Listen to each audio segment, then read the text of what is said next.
सबसे पहले आप सभी श्रद्धालु भक्तों को पौष मास के इस पावन अवसर पर मेरी ओर से सादर प्रणाम। आज हम सब यहाँ एकत्र हुए हैं भगवान विष्णु की कृपा पाने, पुण्य संचय करने और जीवन में शांति, सुख तथा समृद्धि को आमंत्रित करने के लिए। पौष मास अत्यंत पवित्र माना गया है और इसकी कथाएं जीवन को धर्म, नीति और भक्ति के मार्ग पर आगे बढ़ाती हैं।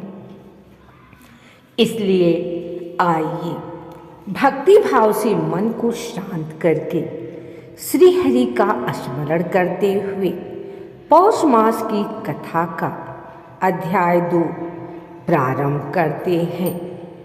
पौष मास की महिमा अपार है। शास्त्रों में कहा गया है कि इस मास में किया गया छोटा सा पुण्य भी अनंत फल देता है।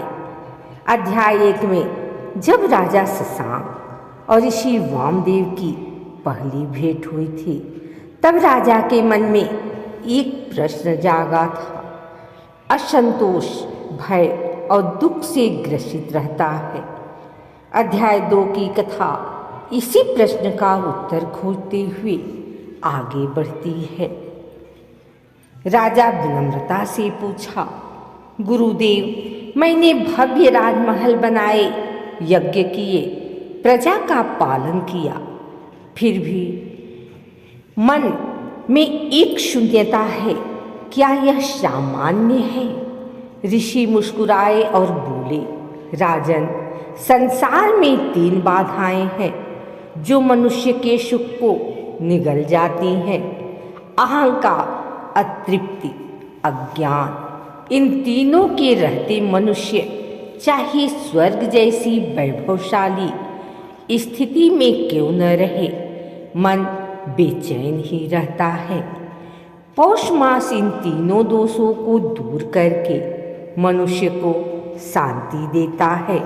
राजा ध्यानपूर्वक सुन रहे थे। ऋषि ने राजा को कथा सुनाते हुए कहा, बहुत समय पहले अनंत प्रदेश में सत्यपुर नामक एक नगर था। वह नगर अत्यंत पवित्र माना जाता था, क्योंकि वहाँ के लोग धर्म, सत्य और ईमानदारी से चलते थे। लेकिन उस नगर के बाहर एक अजीब सा स्थान था, एक पहाड़ी जो पत्थर पर्वत कहलाती थी। कहते हैं कि उस पर्वत के पत्थर बोलते थे। वे अपने अपने मालिकों के कर्मों की गवाही देते थे। एक दिन एक व्यापारी वहां पहुंचा। उसके मन में बहुत पाप, छल और अहंकार था। जैसे ही उसने पत्थर पर पैर रखा, पत्थर चिल्लाया, दुष्कर्मी, झूठे, छल करने वाले, तू यहाँ मत आ। व्यापारी भयभीत हो भाग गया। फिर एक भिक्षुक आया जिसने जीवन भर सत्य बोला था, कभी किसी को दुख नहीं दिया था।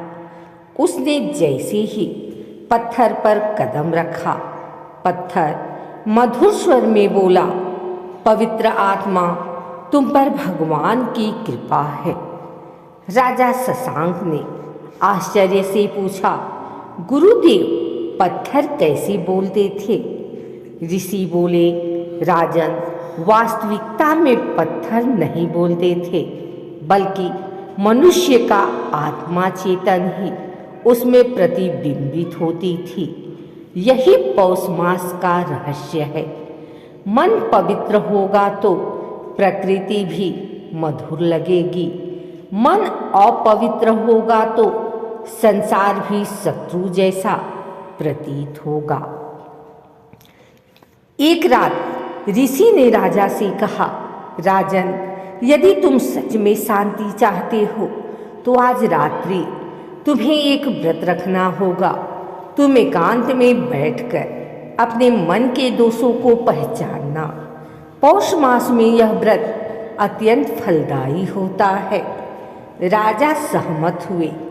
रात घनी थी, चंद्रमा बादलों में छिपा था।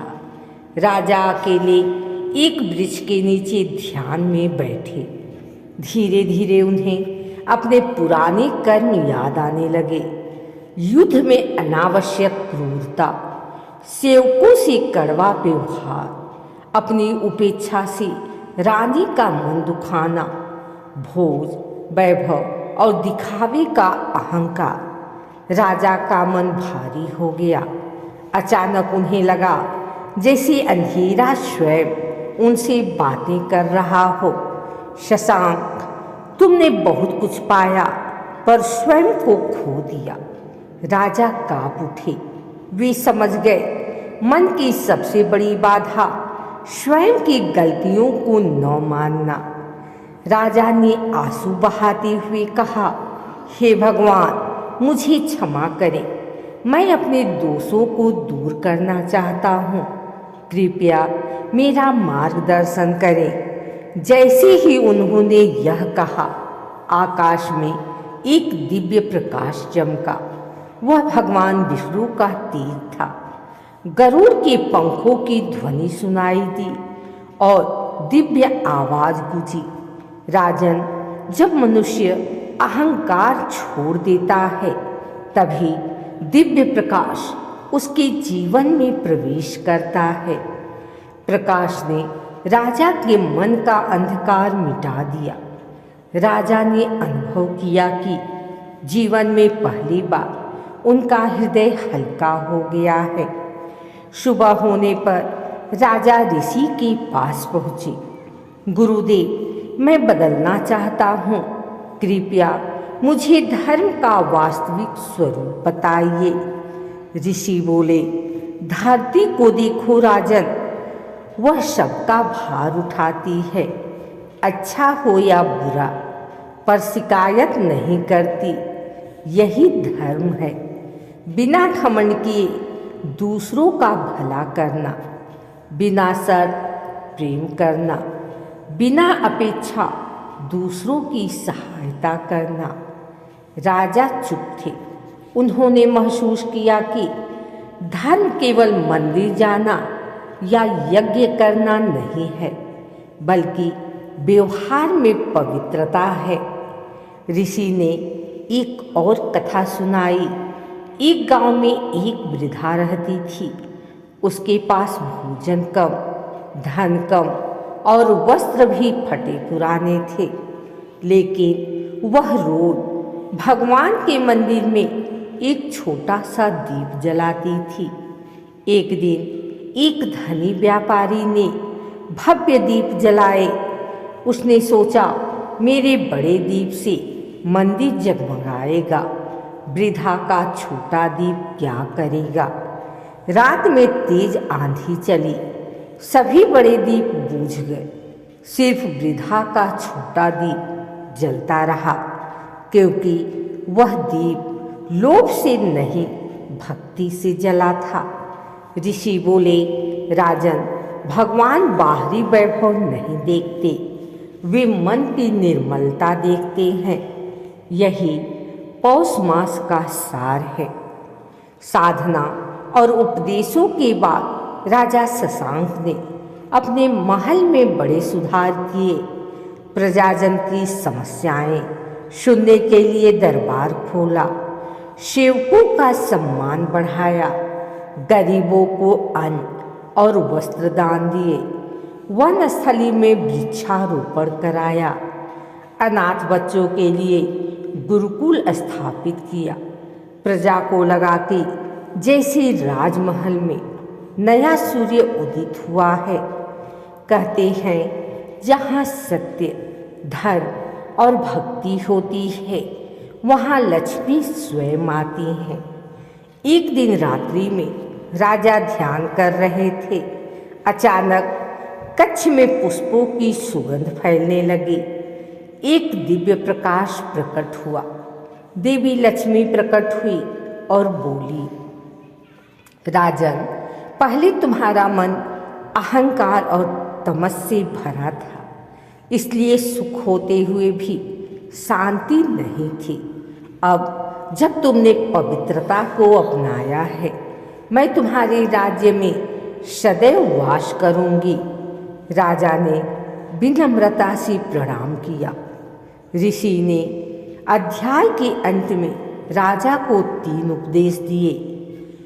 जो मनुष्य अपने दोष पहचान ले वह मुक्त हो जाता है।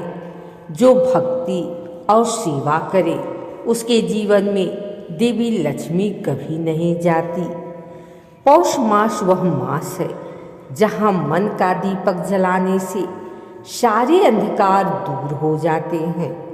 राजा ने हाथ जोड़कर संकल्प लिया, मैं सदैव धर्म का पालन करूंगा, अहंकार त्याग करूंगा और अपनी प्रजा की सेवा करूंगा। हे गुरुदेव, आपकी कृपा से मेरा जीवन बदल गया। ऋषि ने आशीर्वाद दिया। इस प्रकार पौष मास की कथा के 2 अध्याय में हमने जाना मन की पवित्रता, भक्ति, सत्य और सेवा ही वास्तविक सुख देते हैं। अहंकार का त्याग, मन की शुद्धि और धर्म का आचरण मनुष्य को दिव्य बना देते हैं। इसी संदेश के साथ पौष मास की कथा अध्याय 2 यही पूर्ण होती है।